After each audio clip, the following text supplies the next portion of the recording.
राम विवाद नहीं, राम समाधान है। राम सिर्फ हमारे साक्षी बनेगा भव्य भारत के अभ्युदय का।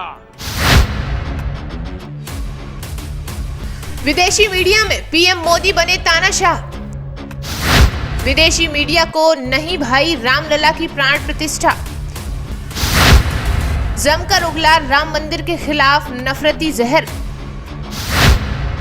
कोर्ट के फैसले को भी बताया मोदी योगी का बुलडोजर। न्यूयॉर्क टाइम्स, अल जजीरा, वॉशिंगटन पोस्ट ने उगला जाति का जहर। इस खबर को जरा ध्यान से सुनिएगा। जिस तरीके से विदेशी मीडिया के जहन में राम मंदिर के लिए जो जहर उगला है, सुनकर आप भी दांतों तले उंगलियां दबा लेंगे। जब भारत के प्रधानमंत्री मोदी तमाम सारे गुरुओं के साथ अयोध्या पर राम मंदिर में आराध्य राम की प्राण प्रतिष्ठा कर रहे थे, तब विदेशों में बैठी मीडिया भारत की न्यायिक प्रक्रिया पर सवाल खड़े कर रही थी और न्याय की प्रक्रिया को ही मोदी योगी का बुलडोजर बताने में लगी हुई थी। दरअसल कोर्ट में लंबी लड़ाई के बाद आखिरकार 22 जनवरी को रामलला अयोध्या में विराजमान हो गए हैं। देश विदेश की मीडिया में सिर्फ राम नाम ही छाया हुआ था, लेकिन अमेरिका जैसे राज्यों में छपने वाले अखबार, द न्यूयॉर्क टाइम्स और तमाम सारे अखबार भारत में रह रहे मुस्लिम समाज पर अत्याचार की डींगे मार रहे थे। वहीं द वॉशिंगटन पोस्ट की एक रिपोर्ट के अनुसार रिपोर्ट में कहा गया कि मंदिर का निर्माण एक प्राचीन मस्जिद के ऊपर किया गया है। अधिकांश राजनीतिक विपक्षी नेता मंदिर के उद्घाटन का बहिष्कार कर रहे हैं। इनका कहना है कि ये एक धर्मनिरपेक्ष भारत के लिए शोभा नहीं देता।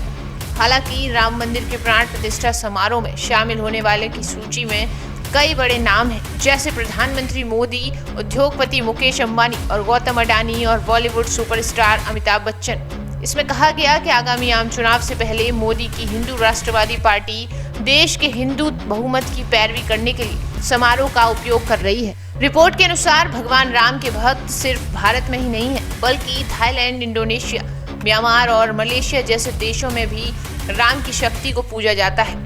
अल जजीरा की एक रिपोर्ट के अनुसार 32 साल की युसरा हुसैन ने कहा कि जब वो अयोध्या के राम मंदिर में प्रवेश करने के लिए कतार में खड़ी थीं, तब जो हुआ वो उनके जहन में अभी भी है।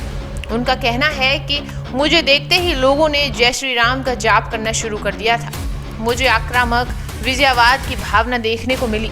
अमेरिकी अखबार वॉल स्ट्रीट जर्नल ने बताया कि अयोध्या में राम मंदिर के उद्घाटन को भारत की धर्मनिरपेक्ष नीति और आम चुनाव से जोड़कर पेश किया गया है। वहीं द न्यूयॉर्क टाइम्स ने अपने अखबार में लिखा कि मोदी ने भारत के हिंदू राष्ट्रवादी की जीत में एक विशाल मंदिर खोला।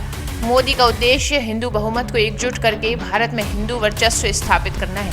वहीं उसने आगे लिखते हुए बताया कि बाबरी मस्जिद, जिसके बारे में हिंदू पक्ष का तर्क है कि इसे मुस्लिम शासकों द्वारा उस स्थान पर पहले की हिंदू मंदिर को नष्ट करने के बाद बनाया गया था।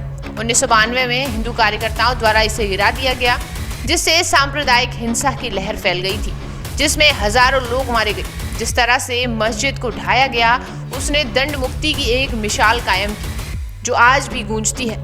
गायों को मारने या ले जाने के आरोपी मुस्लिम पुरुषों की पीट पीट कर हत्या, लव जिहाद का मुकाबला करने के लिए अंतर धार्मिक जोड़ों की पिटाई और अयोध्या की गूंज में बुलडोजर न्याय, जिसमें धार्मिक तनाव के मद्देनजर उचित प्रक्रिया के बिना अधिकारियों द्वारा मुसलमानों के घरों की जमींदोज कर दिया जाता है। ये वो सारी बातें हैं जो द न्यूयॉर्क टाइम्स ने अपने पेज पर प्रकाशित की हैं।